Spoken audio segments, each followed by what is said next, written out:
আচ্ছা,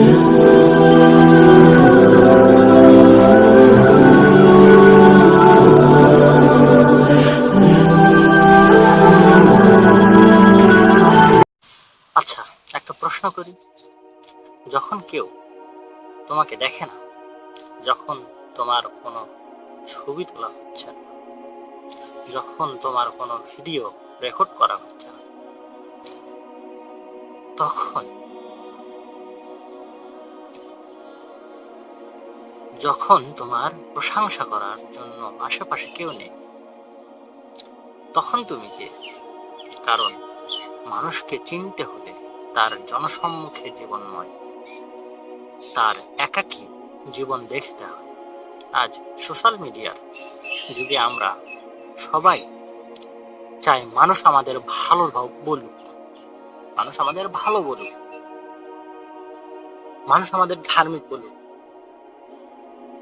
ভালো মানুষ বলুক, সবাই আমাকে সম্মান করুক, এটাই আমাদের চাওয়া।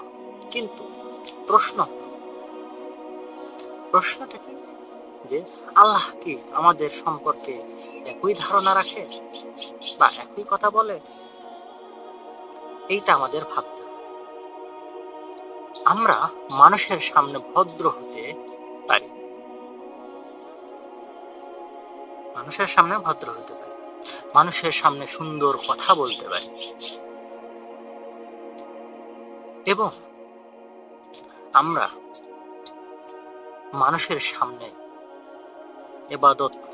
ইবাদতও করতে পারি। এই ইবাদতের মধ্যে আমরা অনেক কিছু অর্জন করি, দুনিয়ার নাম, খ্যাতি, যশ ইত্যাদি। কিন্তু যখন দরজা বন্ধ হয়ে যায়, তখন মোবাইল হাতে একা থাকে, যখন কেউ আমাদের দেখতে পায়, আমরা একা থাকি, তখন আমাদের আসল চরিত্র প্রকাশ পায়। একাকিত্ব থাকাতে আমাদের আসল চরিত্রটা বের হয়ে আসে, আমরা কি ধরনের মানুষ, কি ধরনের ব্যক্তি। রাসূল সাল্লাল্লাহু আলাইহি ওয়াসাল্লাম বলেছেন, আমি আমার উম্মতের এমন কিছু লোককে চিনি যারা কিয়ামতের দিন পাহাড় সম নেক আমল নিয়ে আসবে, কিন্তু আল্লাহ সেগুলো বিক্ষিপ্ত ধূলিকণায় পরিণত করে দেবে। সাহাবারা জিজ্ঞেস করলেন যে,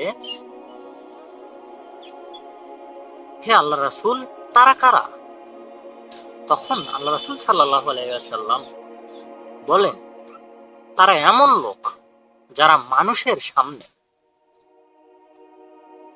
নেক কাজ করত, কিন্তু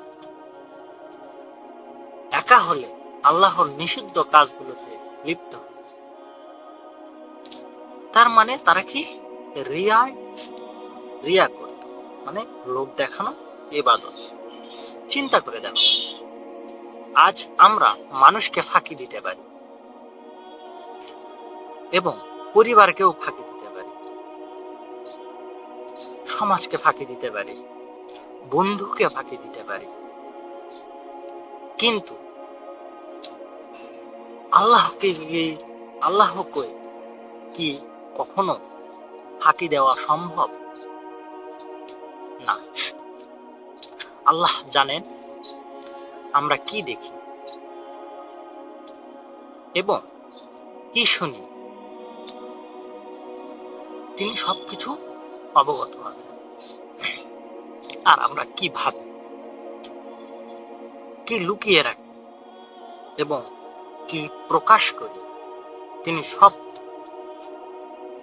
গোপন এবং প্রকাশ্য সবকিছু জানেন বা অবগত আছেন।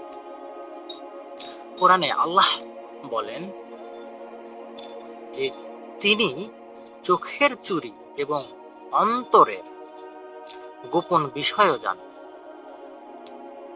এই চোখের চুরি এবং কি অন্তরের গোপন বিষয়ে তিনি জানেন। তাই একজন সত্যিকারের মুমিনের লক্ষ্য শুধু মানুষের সামনে ভালো হওয়া এইটা নয়।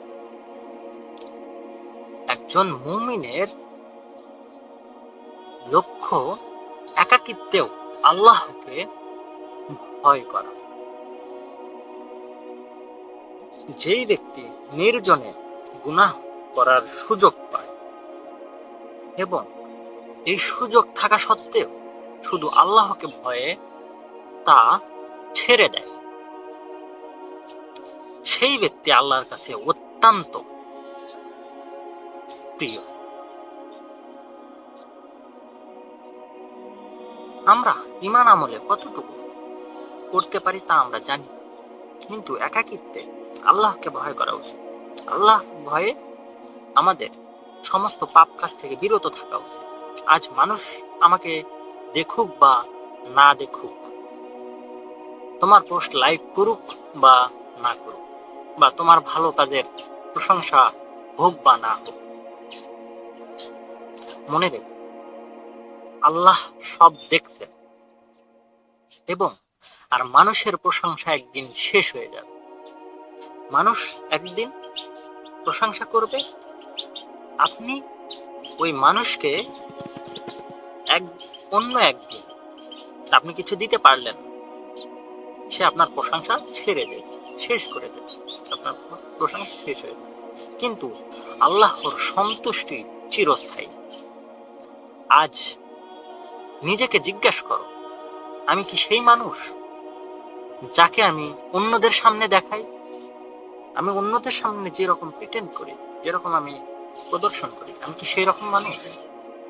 নাকি আমার গোপনের জীবন, আরো প্রকাশ্য জীবন সম্পূর্ণ আলাদা? আমি বাইরে দেখাই একরকম, ভিতরে আর একরকম। আল্লাহ আমাদের এমন বান্দা বানান যারা মানুষের সামনে যেমন একাকিত্বেও তেমন। আন